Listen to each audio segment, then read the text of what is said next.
If you're looking for ways to improve your life, get your shit together, give me 10 minutes of your time and I will share with you 5 guiding principles that you can apply with actionable steps and you will see your life improve. Why should you believe me?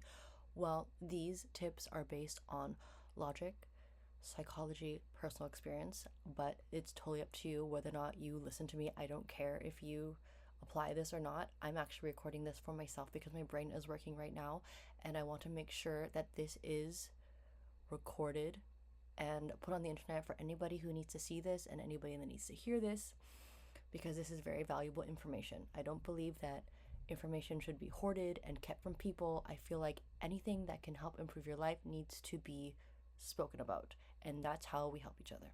I have a brain injury and this information I do not want to be lost. Another reason I'm sharing this is because I'm freaking sick and tired of gurus, spiritual gurus, these masters trying to sell you a course, masterclass, secret formula, when you don't need to spend thousands of dollars to listen to somebody tell you something when everything really is inside of you. If you are introspective, if you are observant, you will probably eventually come across these life lessons and these principles. But if you want to know what some of them are, then keep watching. This is part 1, I guess.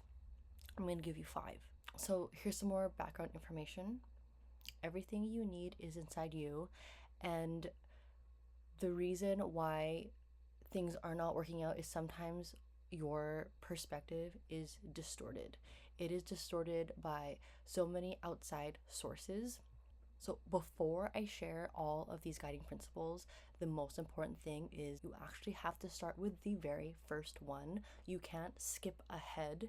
I mean, you can try to skip ahead or you can try to skip some steps, but it works better when you start with the first one and then you build on that, because they all build on each other.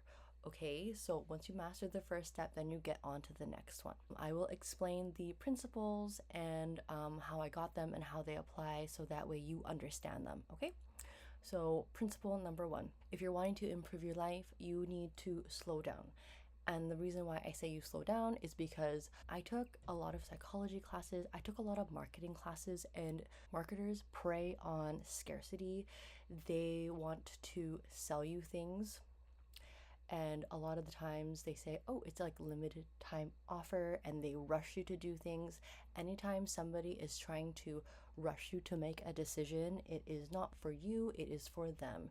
And speaking of decisions, another reason you want to slow down is because you need to have all the information.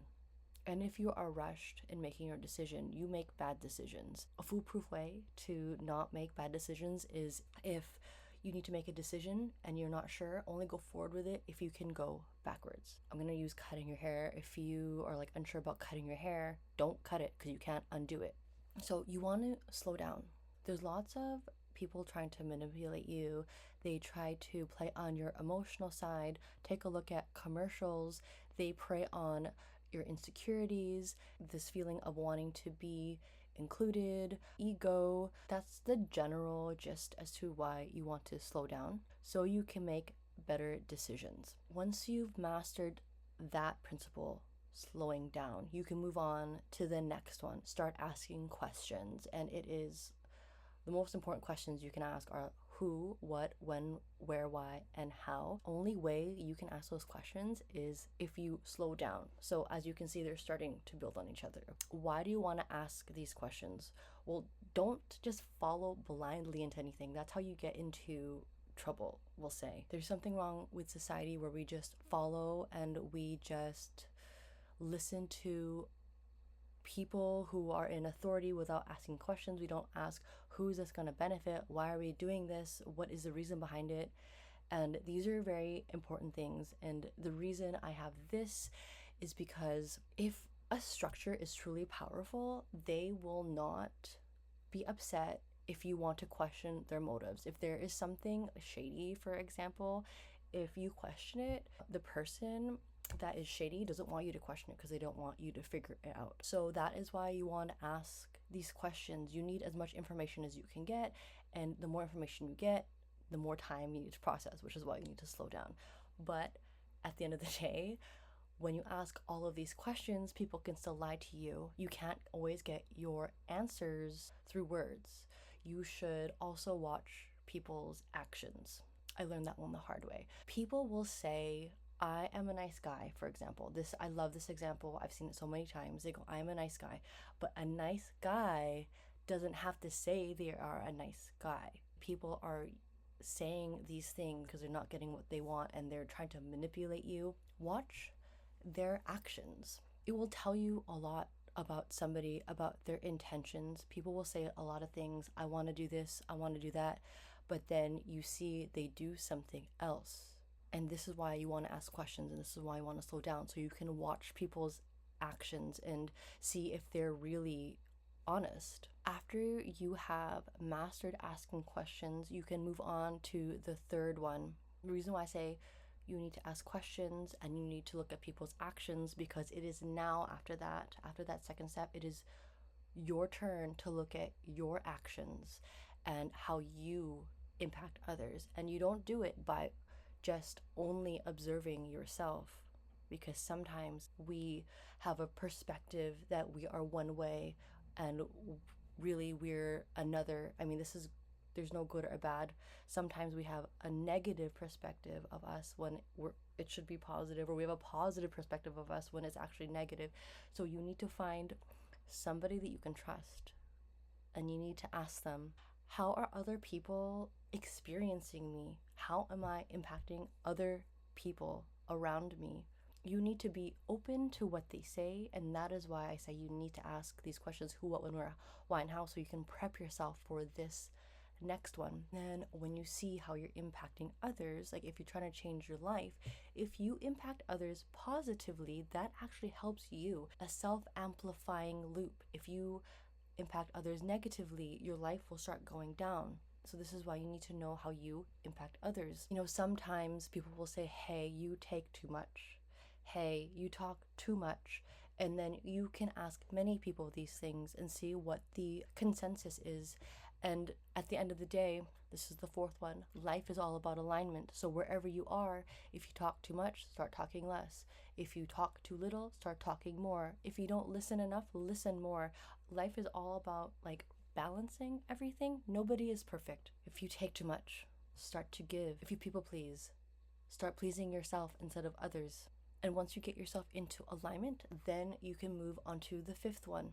Once you have mastered all of those other steps, it's time for you to start gathering knowledge, expanding your understanding of yourself, of others, skills, because knowledge is power, knowledge is wealth. Also, as you start gathering that knowledge, it is wealth, and you need to share that, because all of us, we're in this together, and we need to raise each other up. And the only way we can improve ourselves in society is by focusing on self-actualization of ourselves, because it impacts the others around us, it lifts us up, it lifts others up. This is how we see it with life. With life, you want to self-actuate. You want to grab all the low-hanging fruit you can get, as long as it's not stolen. So that way you can rise up, you can climb up that tree that gives the fruit. So then you can extend those branches to others who can't even reach it, because all of us, we need to raise that baseline.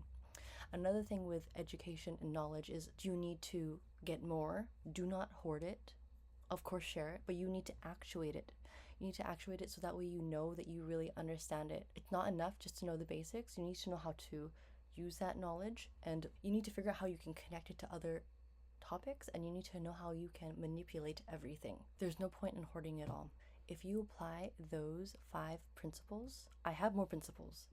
If you apply those 5 principles slowly, one at a time, you should start seeing your life improve, and you can make better decisions for yourself, and you can raise yourself up. You can raise your community. You can increase that baseline. We need to do that, and we need a spiritual awakening more than ever, and that is why I am making this video. I will be making a part 2 of more of the other principles that I have acquired over time through all the classes I've taken, things I've observed, psychology, logic, all my life lessons. So if you want to listen to more of those, or if you want more life hacks, like cheat codes or whatever you want to call it, make sure to subscribe, so that way you are not out of the loop. Because I don't know when the next time is my brain is going to cooperate. Anyways, bye.